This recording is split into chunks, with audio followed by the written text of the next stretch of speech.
Hello everyone. Today we'll be looking at PLC programming. So for the PLC, we will be using the PLC available in our lab, and the programming we'll be doing with this software called Unity Pro S.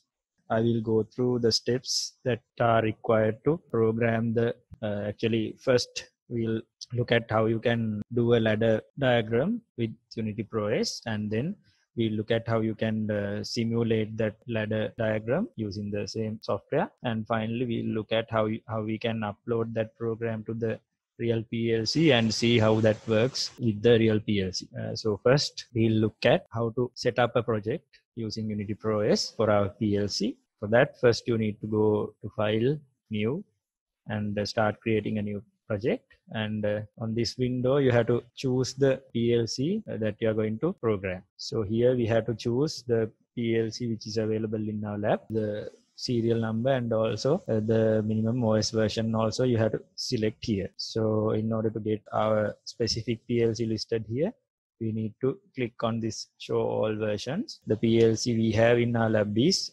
BMX P34 2020. So that you have to choose from the list here, BMX P34 2020, and the minimum OS version is 2.6. So that you have to select here, then you can press OK here.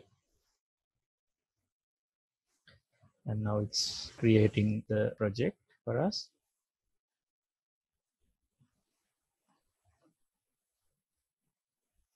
Now we get to this window where we have this project browser and this blank window. So the first thing we need to do is to configure the PLC bus properly so that the devices and the peripherals available on our PLC are given to the software properly. So here, for that you have to click on this, double click on this PLC bus, and then you will get to this window where you are able to configure the PLC properly. So the first thing we need to do here is to choose the type of the rack that we have in our PLC. So for that you have to double click on this leftmost part of the PLC diagram we are getting here, and then from here you have to replace the device with the proper rack. So the rack we have here in the PLC we have in our lab is a 6-slot one. So because of that we have to choose this BMX XBP 0600 6-slot backplane. Then press OK. What we are choosing there is the number of slots available in our rack. So when you come to the lab, you will see that there are only 6 slots in the rack on our PLC. So this is the rack, and we have 6 slots here. So we have chosen that already. Then the slot numbers actually starts from 0, 1, 2, 3, 4, 5 likewise. So in total we have 6 slots here. And apart from that, we have the power supply at the beginning. So the power supply also, you have to choose the correct power supply that we have connected to our PLC. So for that, now the default power supply that we are getting here is CPS 2000, which is not the power supply that we have on our PLC. So in order to change that, the first thing you need to do is to remove this default power supply module here. That you can right click on this one and then choose this delete module. Then we have to choose the correct power supply module. So the correct power supply module we have in our PLC is something called BMX CPS 2010. So in order to plug that here, you need to double click on this part, and then you will get to this window where you are able to pick a new device. So here you need to pick the correct power supply module. So as I told you earlier, the correct power supply module is BMX CPS 2010. So that supply you can choose here, and then press on OK, and then we get the exact power supply module we have in our PLC. And then the 0th slot, it actually contains the actual logic, the controller, one that has the processor and all. So it has been installed in the 0th slot.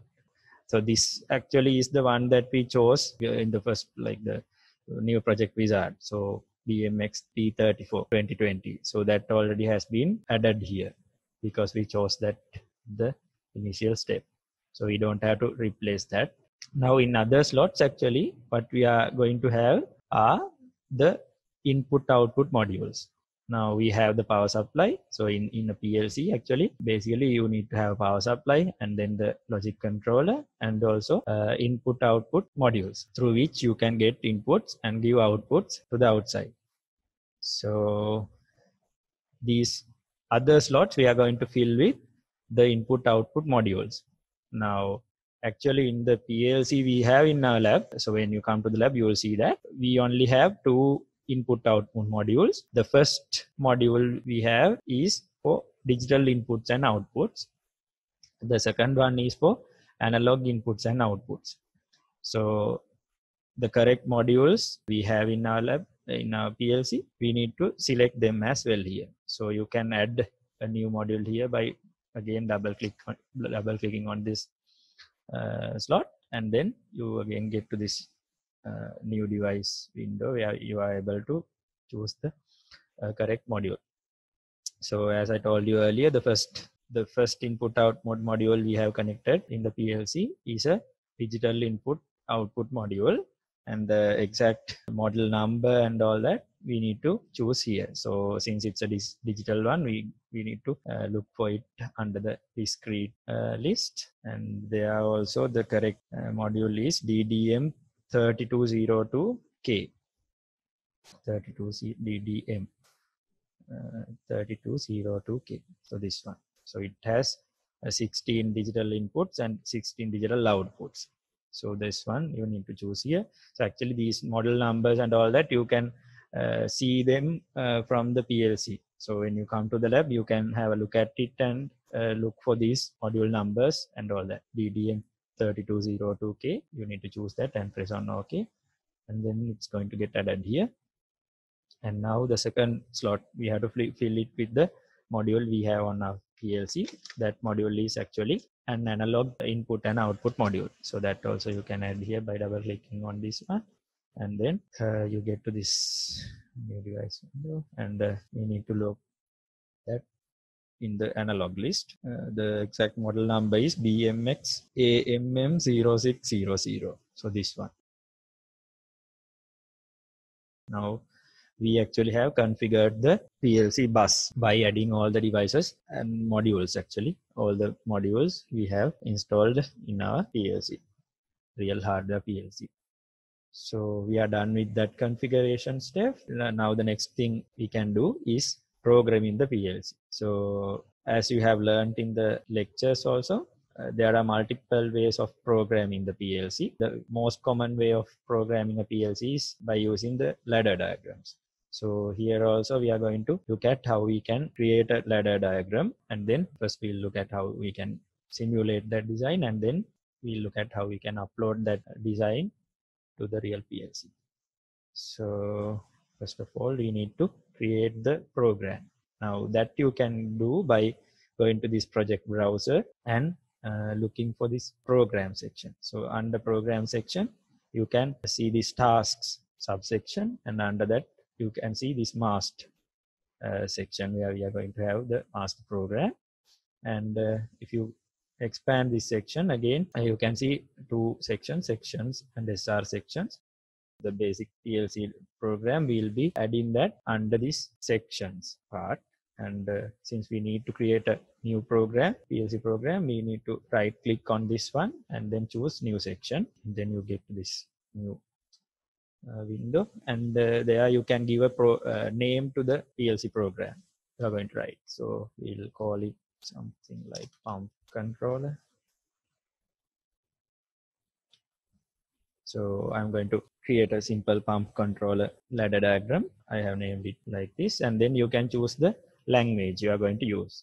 So here is the place where we will be choosing ladder programming language. So other options also you can see here getting listed down. Since we are going to use ladder programming, we need to choose this LD option. So that's it, and then you can click on OK. So this does not support spaces in the name, so we have to do this and then OK. So you can't have spaces in the program name, so that is why we got that error. So I removed that space, and then Once you create that, then you get this blank ladder program where you can add the elements and create the ladder program you want to build. So now we need to add the components that we need to create our PLC controller. So I'm going to be using contacts and a coil. This actually is a pump controller which we will be using to control a pump using two buttons, start and a stop button. So when we press start button, the pump should start, and when we press on the stop button, the pump should stop. So that is the idea here. And these buttons actually are going to be push buttons. The push button is, it will be pressed and released. So you will be giving logic 1, and then after a short time you will be giving 0. So all these giving 1s and 0s, all that we'll look at them later. What you need to keep in mind is that the start stop are going to be push buttons. So we will create a contact, so that you can do by going to this toolbar here. So you can add elements by using this toolbar here, available here at the top. So since we'll be using normally open contacts, what we need to choose here is this one. And if you want to, so other options are also here, normally closed contacts, coils. So you all have, I think, learned about coils in the course. So coils also you can choose here. So coil and negated coil, all these other versions, coils, you can see here. So what we are interested in is this contact, normally open contact. We'll get one of them and place it here. So once you click on that, a contact gets added. So for start, we need one contact, and then for stop, we need again another one. And so this one we'll be using for stop, and this one we'll be using for start. And the start, actually, once you press the start button, the pump should start, and then it should stay on. So the pump should stay on until you press the stop button. So in order to achieve this behavior, you need to have another contact here. And when we assign variables, variable names and things like that later, you will understand why we'll need this. Maybe you have discussed this controller in the class as well. If you have done that, then it will be easier for you to understand this ladder diagram. And then we need a coil. Coil, we will be using that for the output. So this will be the output that we'll be getting from the PLC, and that will be used to control the pump. And so we are done with adding the basic elements that we need for a ladder diagram, and then we need to connect them properly. So as you saw here, once I added the coil, it automatically builds this connection, but it does not happen for all the connections. So if the connection has not been made properly, you need to create that connection. For that, you can actually use this link option. So you can right click on this window, and then you can choose link here, which will be giving you the chance to create links between the components you have added in the ladder diagram.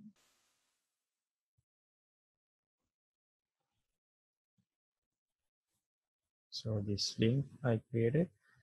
So you need to double click on some terminals in order for the link to get created properly. And then here, this one will be connected to the power rail. So these power rails, the idea about the ladder diagrams, I think you already have from the content you covered in the course. So these two are the power rails.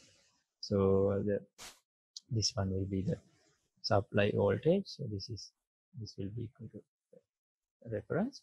So ground reference. So what we have in the middle are the components that we need to build our ladder diagram. So, and then we need to create a connection here. Now for that, actually the link seems not to be working properly. So that actually you can create by using the vertical connection option you have in the toolbar. So this vertical connection option in the toolbar, you can choose that, and then you can get this connection.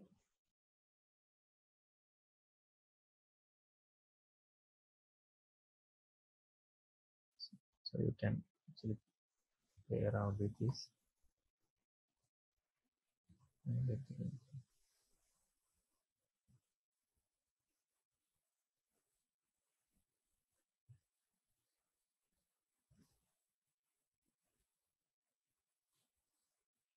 So we are done with the basic ladder diagram we need to create. And this one I'll be using it for the stop, and this one I'll be using it for the start. And then this contact actually will be linked with this pump output. That is, when you press on the start button, this connection will be closed, and so we'll be powering up the coil here.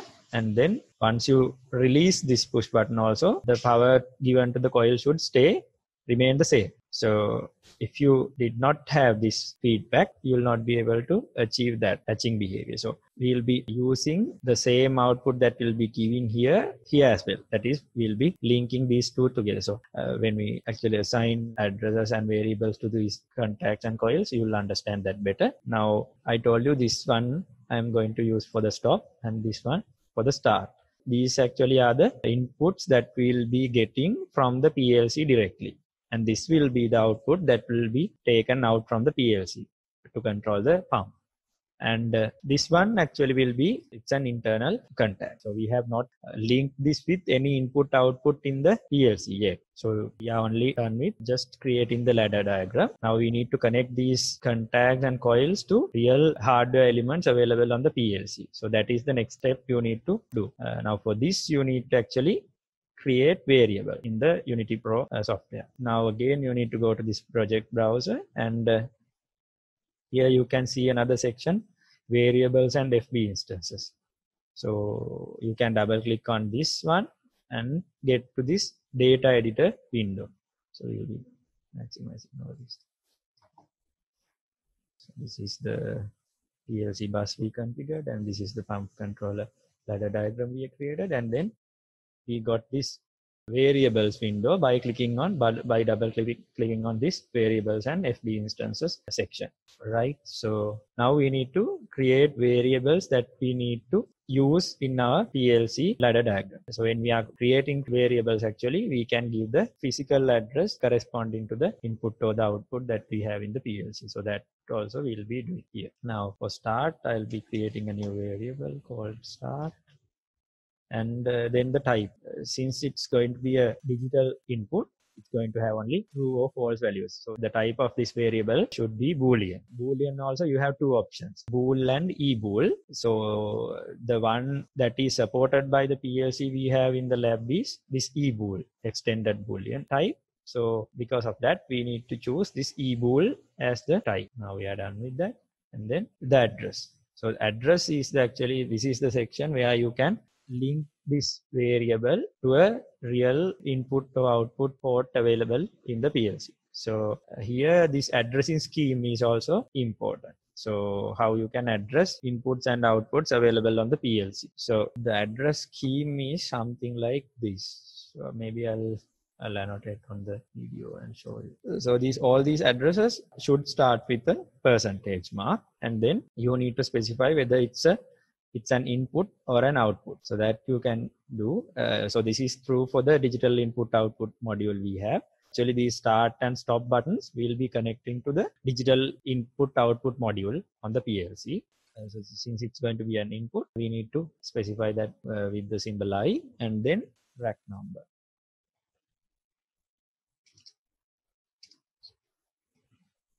And then after dot, you need to specify the slot number.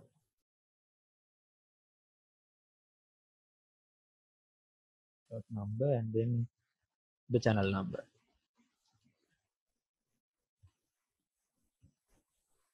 So if it is an input, it should follow the standard, and then if it's an output, the syntax that you need to use for addressing is this one. It should first start with percentage sign and then Q. Q is used for outputs, and then again the rest is the same as it was with the inputs. Slot number, and finally the channel number. So this is the syntax that you need to use for addressing inputs and outputs on the PLC. And now this rack number is the index used for the rack we have in the PLC. So in the PLC, actually the PLC we have in our lab has only one rack. So in this PLC bus, you can see this is the rack actually we have. So if you have, so you can have multiple racks as well. So when you come to the lab, you will see there's a way to extend this rack by plugging on additional racks. But by default, you only have one rack. Even in the PLC we have in the lab, we have only one rack. It is this one. So this is the rack, and then inside the rack you have different slots. So slots I discussed at the beginning as well. In the rack we are using here in our PLC, we have 6 slots. So the power supply is a separate slot. For other stuff, that is the for the logic controller and the input output modules, we have 6 slots, and the slots start with 0. So the slot number we have for the logic controller is 0, and for the digital input output module we have in the PLC, the index that has been given to that is 1. Since we have connected it to the first slot, the slot number is 1, and then for the analog input output module, the slot number is 2. So that is how the slot number works. So since we have only one rack here, this rack is going to be numbered 0, right? So the rack number is 0. Slot number, you need to specify that by looking at the module you will be using for your inputs or outputs, and then the channel number. So that actually you can see when you come to the lab physically. So this digital input output module supports 32 channels. Like it has 32 channels. Out of these 32, 16 are inputs and 16 are outputs. So the first 16 is actually the inputs, and the second set of 16 channels are the outputs. The numbering for the channel start from 0 and it goes up to 31, since we have 32 channels. 0, 1, 2, 3 likewise. 0 to 15 channels are used for inputs, can be used for inputs, and 16 to 31 channels can be used for outputs. So that channel number, exact channel number you need to specify, that is the channel number you are specifying here is that. So I hope you got the idea. If it was not clear, I think we can discuss about that in the lab as well. So that's how it works. So if it is an input, you need to use this I symbol. If it is an output, you need to use this Q symbol, and the rack number, slot number, channel number that we already discussed. So for example, if we are going to connect our start button, the start input, if we are going to connect it to the channel 3, then the address will be something like this. Now it's an input, so we have to use I, and then the rack number. Rack number always is going to be 0, since we only have one rack and that is indexed 0. So 0 is the rack number, and then slot number. Our digital input output module is connected to the first slot, so we need to specify that here, and then the channel number. So channel number is 3. So I took channel 3 as an example. So this is the address that we will be giving for the start variable. So start button, since we will be connecting start button to the channel 3, then the address corresponding to the start variable is going to be this one. And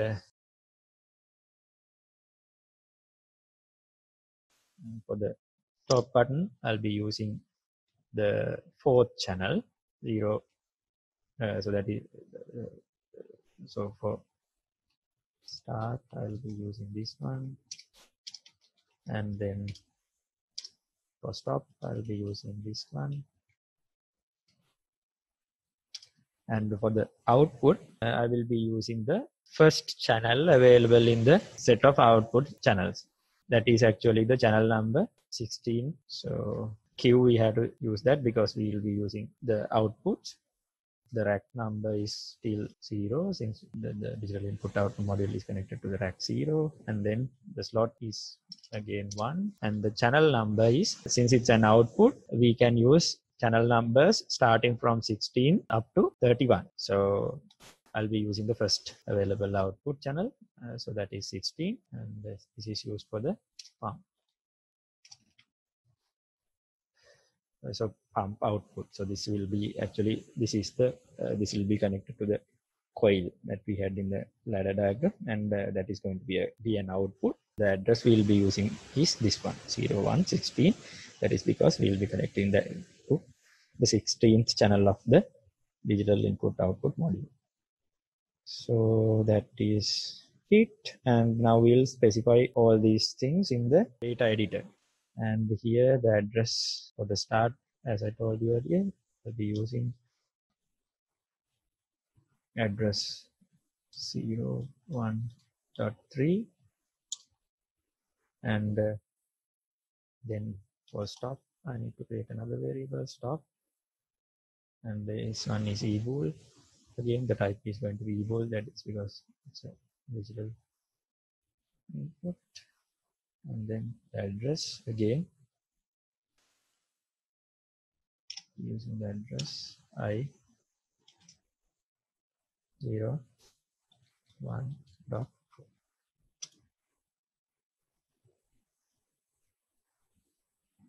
This will be used for the stop. And output I'll be calling it pump. And then again it's also going to it's also a digital output, so we can use the boolean type, since the type that is supported by this one is ebool. We need to use that, and then here the output.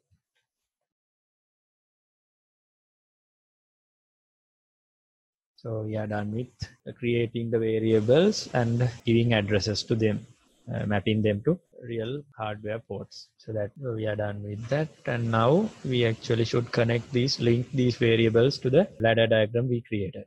For that, actually you need to go back to the ladder diagram, and then I'll be using this as a stop, and then this as stop, this as start, and then this as the pump. So in order to assign a variable to an element on the ladder diagram, you need to double click on that element, and then you can get to this contact the properties window, and then from here you can click on these three dots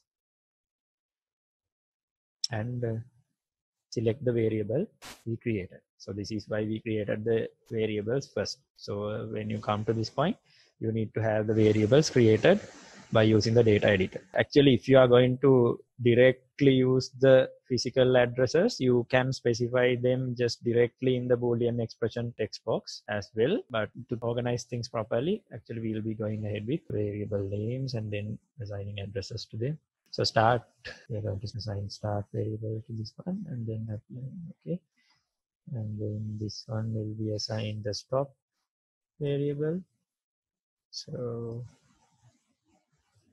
press OK, and then this one will be assigned the pump variable. Okay. Now in order to achieve that latching behavior, you need to connect this pump output back to this contact. So when we simulate this design, you will understand this better. Maybe you have done this design in the course. If that is the case, then it will be very easy for you to understand what's happening here. So pump. Now this one, for this one also again, I'm going to assign pump.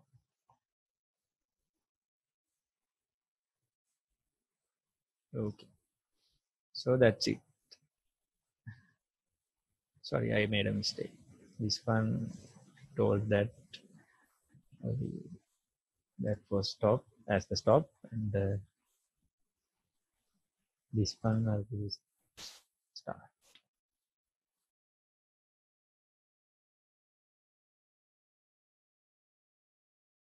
So we are done with it. Now what happens here actually is this, the stop signal will be physically connecting this one, so that under normal operation the stop signal will always be 1. That is, the stop will be connected to the power supply. So the stop signal, stop input by default will be connected to the VCC. Actually, the power supply VCC we have in this PLC is 24 volts. So stop signal always is connected to 24 volts. And when you press the stop button, what happens is it goes to 0. So that is how it works. When you have a look at the connections that we'll be building with the real PLC, you will understand this better. So stop is set so that it's connected to the power by default. And when we press on the stop button, it's going to get disconnected. So since stop is by default going to get connected to power, we'll be getting power here. And then when we press the start button, the connection is going to be made for the pump, and then it will be turned on. Once you release this start button also, it should stay on. The pump should stay on once we release the start button as well. So in order to achieve that, we need to connect the pump output back here for this contact. So if you do that, when the pump is activated, this is fed back to this contact, and there'll be a connection. There's going to be a connection made like this, and then even when you release the start button, there's going to be a connection made via this path, and then this pump is still going to have turned on. So that's how it works. And then once we press on this top button, the connection that has been made via this path also will get disconnected, and the pump turns off. So that's how it works. Basically, when we simulate this one, you'll understand it better. So that's how it goes. And so basically, we are done with the ladder diagram and also assigning variables and addresses to them. And with all that, and now actually we can go for the simulation. So the first thing that we'll be doing is the simulation. So before uploading the design to the PLC, we will simulate it first and see whether it works as we want. And then if everything is okay, we can go ahead and upload it to the PLC, the real PLC. So to do the simulation, you need to go to the simulation mode. So the simulation mode you can activate by going to this PLC menu option and pressing on this simulation mode. So when you click on the simulation mode, it will go to the simulation mode. And one thing you can notice here now, when you press on that, you need to verify whether you have gone to the simulation mode. So that you can verify by looking at this one. So TCP/IP. So actually there's going to be a virtual PLC created for you to do the simulation. When you go to the simulation mode, that's what happens. And then the virtual PLC is going to be connected via the local host port. So TCP/IP, you can see the address here, 127.0.0.0.1. So this one is the IP corresponding to the local host. So it's going to do the communication via this one. You can verify that you have gone to the simulation mode by looking at this one. Actually, you can set all these addresses as well. So what is the port that we will be using for the simulation? All this information you can do by going to this PLC. Under PLC, you can see this set address. And here under simulator part, you can see the address is this one, 127.0.0.1. Right? So media is TCP/IP. So that actually is the only option you can select here now. So this will be used for the simulation. And now the virtual PLC is there. Now you need to build a connection to that. So that you can do by actually the steps that will be following hereafter will be the same when you upload the diagram to the real PLC as well. So you will understand this when you do that later. So to start the connection, to build the connection, you need to go to the PLC option, PLC menu bar. It's on this connect button. And now it's going to create the connection with the PLC, virtual PLC. And then now you need to transfer this project to the PLC. So that you can do by clicking on under PLC, you can see this option, transfer project to PLC. So we'll be using that. Now these project names and all that are not properly set because we have not saved it yet. So we'll first save the project.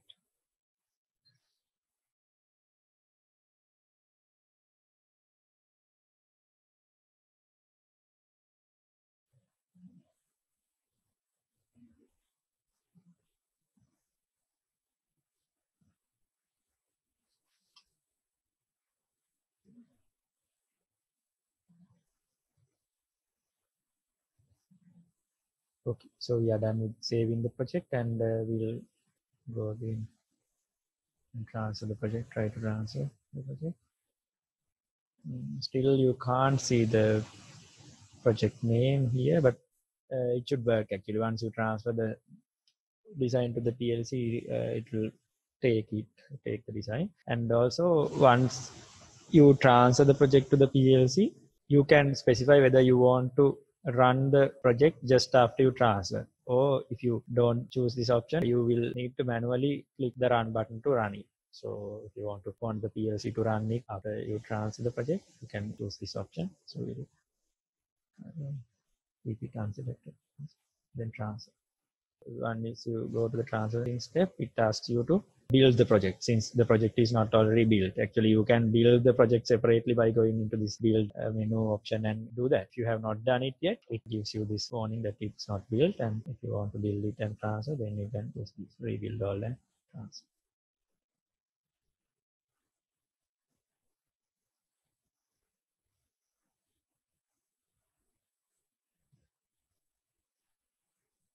Right. So it's been transferred to the PLC. Now still the program is actually not running. That is because we did not choose that option there. So here you can see that here as well. It says it's stopped. So all these other options are in green, meaning that there's no error. So in order to run it, you need to go to the PLC menu option and then again press on this run button, and then you are asked to it's a confirmation about whether you need to run it. Okay. Okay, now it's running. So you can see here the status has been changed to run, and here you can see these connections are now they are now shown in green, meaning the connection has been made with the power. And now you can see the connection stops here. Pump is not still activated. That is because we have not given any inputs. So actually, as I told you, this stop button is going to be by default, it's going to give 1. That is, the circuit is built or the connections are built so that a logic 1 is given to the stop input. So when you come to the lab, you'll see that how the connection can be made. So it's easy. Like by default, the connection is made with the 24 volts power supply, and then when you press on that button, the connection is broken. So that's how it's been connected. So in order to simulate that, you need to give 1 yourself. Like by force, you need to set this to 1. So that you can do by right clicking on this one. So this will be the same for all the other inputs. So start and stop are the actual inputs we are getting from the outside world. So these 2 inputs, actually you need to control them like this. When you are in the simulation mode, you can right click here and then you can force the value to either 0 or 1. So since like from the circuit, it's going to be forced to 1 in the simulation mode. If you want to put it to 1, this is how you can do it. Force value and then force to 1. Right. So when you force it to 1, you can see the connection comes here and it stops here. That is because these 2 inputs still are in 0 mode. So they don't allow the connection to go up to the pump. So that's here, that's it. And then you can simulate the pressing of the start button as well by forcing the value 1 to start. Right. So when you press on the start button, this is exactly what's going to happen. So you press the start and then there's going to be a connection made between the power rails via the pump. So pump is going to get activated and that output is connected here as well. Now this situation is similar to the scenario where we have pressed the start button and we have not released it yet. And when you release the start button, what happens is this is going to go back to 0. In order to simulate that behavior, you need to force this again back to 0. Right? Now we have forced it to 0, but still the pump is on. That means even when you release the start button, the pump is still active. And that is because this pump is connected back here. So via this path, the connection has been made and it's working. So in order to stop the pump, what you need to do is to press on this stop button. So that you can simulate by forcing this to 0. So when you force it to 0, this connection is going to be broken and the pump is going to turn off. And then again, this is a scenario where you have pressed the stop button and when you release it, what happens is 1. So even when you release the stop button, the pump is still turned off and it's ready to be turned on by the start button. So this is how the simulation works. So we are done with the simulation. The next thing we are left with is uploading the design to real PLC. Instead of going to the simulation mode, you have to go to this mode called the standard mode in order for you to be able to upload it to the real PLC. So since we are done with the simulation and we have verified that our design is okay, we can stop the simulation. Actually, stopping meaning you can stop the program. That is the when you want to stop the program from running, and then when you want to disconnect the connection to the virtual PLC, you need to click on this disconnect. So we'll now look at how we can connect the real PLC and upload the design to that. So for that, you need to go to the standard mode. So we were earlier in simulation mode. Now you need to go to this standard mode. It is asking for a confirmation. You can press on OK, and then now you are in standard mode. You need to have the PLC connected to the computer by now, and then actually you can go to this set address option and set the mode that you have connected the PLC to your computer. You can connect the PLC via USB, and also you can connect the PLC via TCP/IP, and also other options like Modbus. So all these options are available. The connection media that we'll be using here for our lab is USB. So because of that, you need to choose USB, and then the address you can keep it as sys. So if you are using TCP/IP, then you will need to specify the IP address via which you will be connecting the PLC. So that's it, and then you can actually test the connection whether the PLC has been connected properly. That you can do by clicking on this test connection button, and if the PLC is turned on and the connection has been properly made, it gives you this message that successfully connected to the currently selected target. So that's it. Now we have verified whether the connection is okay. Now you can go and upload the design to the PLC. Now, just like it was with the simulation mode, you need to first connect the PLC by clicking on this connect option here. And when you want to transfer the project to the PLC, you just like it was with the simulation mode, you need to click on this transfer project to PLC.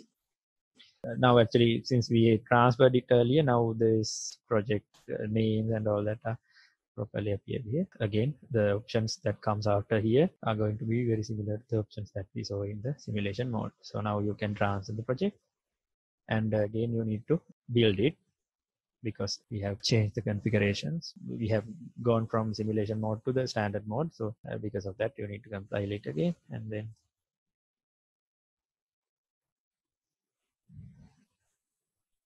it's been transferred to the PLC. Right. So still it's not running. That is because we have not we could have chosen that option to run after transfer. So we did not choose that option. And then you need to, if you did not choose that, you need to press on this run and run the project. Okay. So now the program is running on the PLC.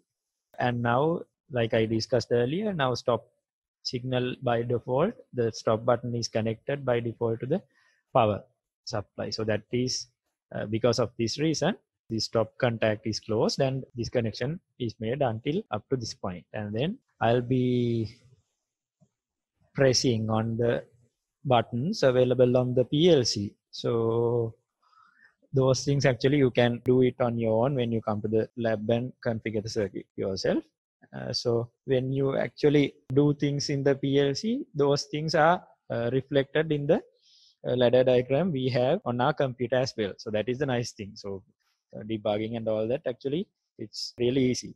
Whether the signal is coming from the PLC properly and all that, you can see. So I'm now pressing. So I have actually made the connections properly. So the physical connections, I have done them properly so that when I press on a button, like there are two start and stop buttons available on the PLC. So I have made the connection on the PLC so that when I press on the start button, logic 1 is given to the channel we specified earlier for the start button. So that is channel 3 actually. So when I press on the start button, logical 1 is given to channel 3. Now actually I have pressed it and released it. So that is why you are seeing this latching behavior. Actually, when I just release the button, pump still stays on because we have a feedback there. And then I'm pressing on the stop button. Once I press and release it, the output goes off. So that's how it works. I'll demonstrate it again. So start, I'm keeping it pressed. So that is why I'm seeing all the parts in green. Now I release it. Still the pump is on, and then I keep stop pressed, I release it. So it's working properly. So this is all about it. And you can actually create your own ladder diagram, test it for correct functionality by using the simulation mode available on Unity Pro. And then finally, once you are satisfied with the ladder diagram, you can upload. Actually, you need to do the hardware connection first in the PLC, and then you can upload the ladder diagram to the PLC and see whether it's working properly.